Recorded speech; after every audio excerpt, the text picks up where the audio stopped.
င်္ဂလာပါတကယ်ချင်းတို့ရေဒီနေ့တော့ဘာချက်ပြမလဲဆိုတော့ချက်တောင်ပန်ကိုခုတ်နဲ့ချက်မယ်။ဒါလေးလိုအပ်မလဲဆိုတော့ပထမဆုံးချက်တောင်ပန်ကိုတန့်စင်အောင်ဆေးကြောထားမယ်။ပြီးပြီဆိုရင်ချက်သွမိတ်လဲလိုပါတယ်။ပြီးရင်ဒီမှာဒါကကုတ်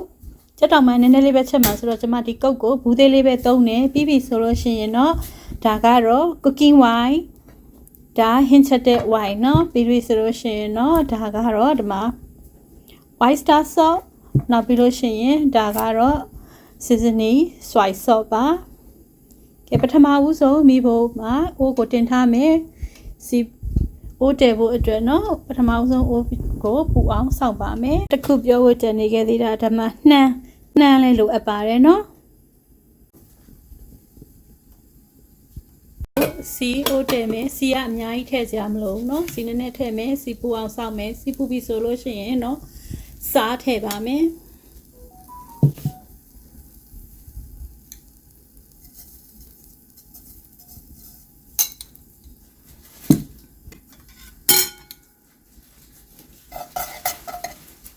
ဒီပြီဆိုရင်တော့စက်တောင်ပန်လေးတွေစားပြီးတော့ထည့်လို့ရပါပြီ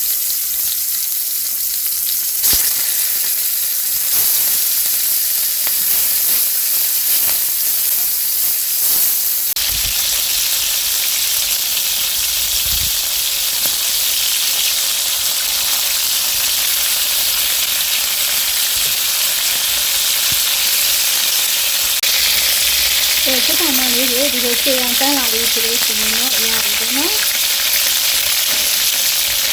ဒီအချိန်လေးဆက်ပြီးရင်ပထမဦးဆုံး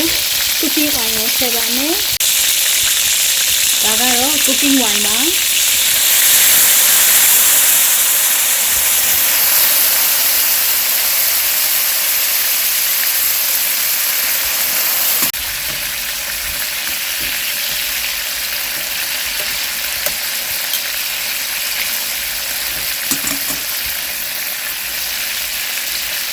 ဒီလိုဆိုရင်ဒါကတော့ white star sauce ပါ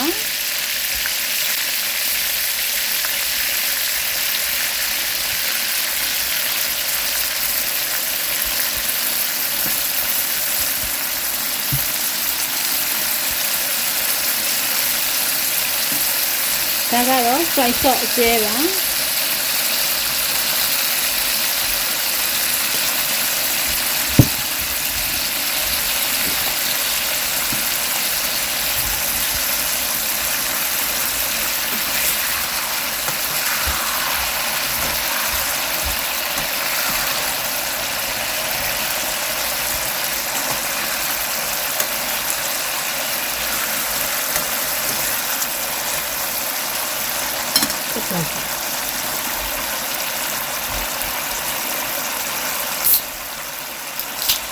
ဒီပြီဆိုရင်တော့ဆုံးမှာတော့ခုတ်ထည့်ပါမယ်ကျွန်မဘူးသေးကိုပဲတုံးထားပါတယ်နော်ပြီးတော့ဒီ soy sauce တွေကုတ်တွေပြန်ပြီးတော့အရေခမ်းသွားတဲ့အထီကိုတည်ပေးထားပါမယ်နော်အခုလို့ရေခမ်းသွားပြီပေါ့နော်ရေခမ်းသွားပြီးတော့မစီပြန်လာပြီဆိုလို့ရှိရင်နှမ်းလေးဖြူပါမယ်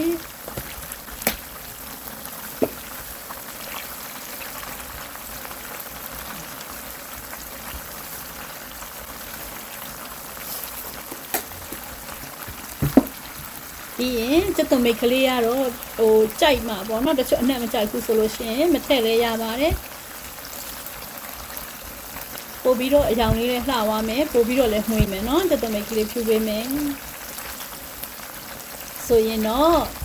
လွယ်ကူကူမြင်မြန်ဆန်ဆန်နဲ့ချက်လို့ရတဲ့ကုတ်နဲ့ချက်တဲ့ချက်တောင်ပန်ဟင်းလေးတစ်ခွက်ကရပြီပါပြီနော်ဉာဏ်ကိုလည်းရတာရှိတယ်လုံးရတာလည်းလွယ်ကူတယ်မြန်ဆန်နဲ့ချက်နည်းလေးပါနော်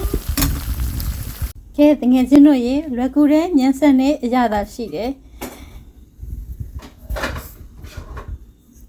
ဒီလိုဟင်းချက်နည်းလေးတွေကိုအသက်စဉ်ပတ်တိုင်းပဲစူးစမ်းပြီးတော့ချက်ပြပေးသွားပါမယ်ကြည့်ရှုအားပေးကြပါအောင်နော် please like and share လေးလုပ်ပေးပါအောင် subscribe လုပ်ထားဖို့လည်းမမေ့ပါနဲ့နော်ကြည့်ရှုနေတဲ့တကယ်ချင်းတွေအားလုံးကိုကျေးဇူးရမ်းတင်ပါတယ်အားလုံးပဲပျော်ရွှင်ချမ်းမြေ့ကြပါစေနော်